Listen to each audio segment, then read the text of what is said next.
ఇక్కడ మనకు ఏదైతే అందుతున్నటువంటి సమాచార ప్రకారంగా అహ్మదాబాద్లో జరిగినటువంటి విమాన ప్రమాదము ఇప్పుడు అంటే ఎవరైతే ప్రయాణం చేస్తున్నారో వారందరూ కూడా క్షేమంగా ఉండాలని ప్రతి ఒక్కరు కూడా కోరుకుంటున్నారు. కానీ అది నిజం కావాలనే అంటే కోరుకుందాం. కానీ మనకు అందుతున్నటువంటి సమాచార ప్రకారంగా అక్కడ జరిగినటువంటి ఘటనలో దాదాపు చాలామంది మరణించారు అన్నటువంటిది మాత్రము ఒక క్లియర్ సమాచారం మాత్రం అందుతుంది. కానీ ఒక అధికారికంగా ప్రకటించాలి అన్న దాని కొరకు మనం వెయిట్ చేయాలి.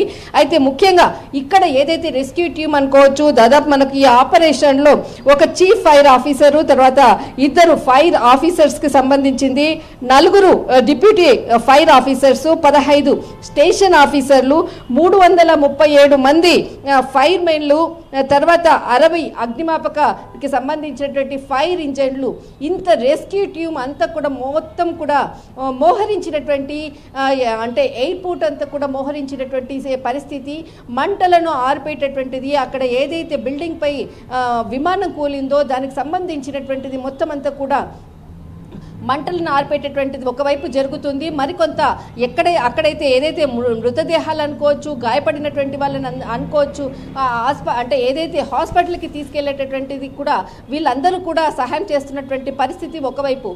కానీ ఏదైతే ఇక్కడ దీంట్లో ప్రయాణించేటటువంటి వాళ్ళు అనుకోవచ్చు, చాలా మటుకు కూడా మ్యాక్సిమం టు ఇందులో ఒక క్లియర్ కట్గా ఎవరైతే దీంట్లో ప్రయాణించినటువంటి వాళ్ళందరూ కూడా ఇప్పటి వరకు కూడా హాస్పిటల్లో కొంతమంది చేరారు. కొన్ని మృతదేహాలు కూడా అంటే వాళ్ళ కుటుంబ సభ్యులు కూడా వాళ్ళు గుర్తించారు. కానీ ఏదైతే హాస్పిటల్లో మరణించిన వారి సంఖ్యను మాత్రము హాస్పిటల్కి సంబంధించిన వాళ్ళు చెప్పడానికి కూడా భయపడుతున్నటువంటి పరిస్థితి నెలకొందని చెప్పవచ్చు. అయితే ఇక్కడ సంఖ్య మాత్రము దాదాపుగా అక్కడ ఎవరైతే దీంట్లో ప్రయాణించేటటువంటి 242 మంది ఏదైతే ఫ్లైట్లో ఉన్నటువంటి వాళ్ళందరూ కూడా దాదాపు మరణించారు అన్నటువంటిది వార్త తెలుస్తుంది. కానీ అధికారికంగా మాత్రము మనకి ఇంకా రావాలి, దాని కొరకు మనం వెయిట్ చేద్దాం. అయితే ఇక్కడ మనకు ఏదైతే దాదాపు మనకు రవి గతములో కూడా ఒక అహ్మదాబాద్ వేదికగా ఒక 1988లో సేమ్ ఇలాంటి ప్రమాదమే జరిగింది. అసలు ఆ ప్రమాదానికి జరిగి కూడా దాదాపు 37 ఇయర్స్ అవుతుంది. 37 ఇయర్స్ కిందట దాదాపు ముంబై టు అహ్మదాబాద్ విమానం జరిగింది. అందులో కూడా దాదాపు 135 మంది ప్రయాణిస్తున్నారు. అందులో 133 మంది మరణించారు. అలాంటి ప్రమాదము 37 సంవత్సరాల ఘటన అహ్మదాబాద్ ప్రజలు మర్చిపోకముందే మరొకసారి ఈ అహ్మదాబాద్లో ఇలాంటి ఘటన చోటు చేసుకోవడంతో ఒక్కసారి కూడా గుజరాత్ ప్రజలు, అహ్మదాబాద్ ప్రజలు పాత జ్ఞాపకాలు మర్చిపోతున్నారు అనుకుంటూనే మరొక రెండవసారి ఇదే ఘటన అహ్మదాబాద్ వేదికగా జరిగింది. 37 సంవత్సరాల గత చరిత్రను కూడా గుర్తు చేస్తున్నటువంటి సందర్భము. అది ప్రపంచంలోనే ఏదైతే అత్యంత విషాదకరమైనటువంటి ఘటనలో గత 37 సంవత్సరాల క్రితం చోటు చేసుకున్నటువంటి ఘటన మరి ఇప్పుడు కూడా ఈసారి ఈ ప్రమాదానికి సంబంధించినటువంటిది ఘటన గుర్తు చేస్తుంది. ఇది కూడా చరిత్రలో నిలిచిపోయేటటువంటిది అవుతుంది అన్నటువంటిది కొంతమంది అంటున్నటువంటి మాట. కానీ ఇక్కడ మనకు ఏదైతే అహ్మదాబాద్లోనే ఇలాంటి ఘటనలు చోటు చేసుకోవడం ఇది రెండవసారి. కానీ ఇప్పుడు మనకు అందుతున్నటువంటి సమాచార ప్రకారంగా చాలామంది కేంద్ర మంత్రులు కానీ, తర్వాత అటు ప్రధాని నరేంద్ర మోడీ, తర్వాత కేంద్ర హోంశాఖ మంత్రి అమిత్ షా కూడా అక్కడికి చేరుకోబోతున్నారు. కొద్దిసేపటి తర్వాత అక్కడ ఉన్నటువంటి ప్రస్తుత పరిస్థితులను అన్నిటినీ కూడా ఒక్కసారి వాకప్ చేసిన తర్వాత ఒక అధికారికంగా ప్రకటన వచ్చేటటువంటి అవకాశం ఉంది. దాని కొరకు అందరూ కూడా వెయిట్ చేస్తున్నారు. ఇక్కడ మనకి కేంద్ర మంత్రి రామ్మోహన్ నాయుడుతో కూడా ఎప్పటికప్పుడు కూడా అప్డేట్ తీసుకుంటున్నటువంటి పరిస్థితి ప్రధాని నరేంద్ర మోడీ, తర్వాత హోంమంత్రి. అయితే దీనిపై కూడా దేశ విదేశాలకు సంబంధించినటువంటి ప్రతినిధులు కూడా అందరూ కూడా దీనిపై స్పందిస్తున్నారు. అయితే దీంట్లో ఎవరైతే ప్రయాణికులు ప్రయాణిస్తున్నారో ఒక్కొక్కరిది ఒక్కొక్క గాథ. కొందరు తమ బర్త్డే విషెస్ కొరకు కొంతమంది ఇండియాకు వచ్చి తిరిగి వెళ్తున్నటువంటిది, కొంతమంది జాబ్ కొరకు వెళ్తున్నటువంటి పరిస్థితి, మరి కొంతమంది హాలిడేస్ కొరకు కూడా వెళ్తున్నటువంటి పరిస్థితి. అందరూ కూడా వారి కుటుంబ సభ్యులకు పోగొట్టుకున్నటువంటి బాధలు కొంతమంది ఉన్నారు. మిన్నంటుతున్నటువంటి రోదనలు ఈ మనకి అహ్మదాబాద్ ఎయిర్పోర్ట్ చుట్టుపక్కల మారం రోగుతున్నాయి. రవి, రైట్ కళ, అంటే ప్రమాదానికి కారణాలు కొన్ని తెలియవస్తున్నాయి. ఒక పక్క ఆ ఇంధనం ఎక్కువగా నింపాలా, చాలా సుదీర్ఘ కొన్ని వేల కిలోమీటర్లు ప్రయాణించాలా, అహ్మదాబాద్ నుంచి లండన్కు ప్రయాణించాల్సిన సందర్భంగా ఆ ఇంధనాన్ని కూడా ఎక్కువగా నింపటం వల్ల కూడా అది కూడా ఒక ప్రమాదానికి కారణమై ఉండొచ్చు.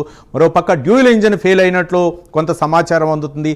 ఇవన్నీ కూడా అంటే ఒక పక్క మేడే కాల్, ఏదో విపత్కర పరిస్థితిలో ఎమర్జెన్సీలోనే మేడే కాల్ని చేస్తూ ఉంటారు. అక్కడ విమానంలో అంటే ఏదైనా సాంకేతిక సమస్య తలెత్తి ప్రమాదానికి గురైనప్పుడే ఆ మేడే కాలు చేస్తూ ఉంటారు. ఈ నేపథ్యంలో పైలట్లు అవ్వచ్చు, లేకపోతే అంతా అప్రమత్తం ఉన్నా సరే టేకాఫ్ అయినటువంటి 9 నిమిషాలకే ఈ ఘటన జరగటం తీవ్ర అనుమానాలకు కూడా తావిస్తుందనుకోవచ్చా కళ?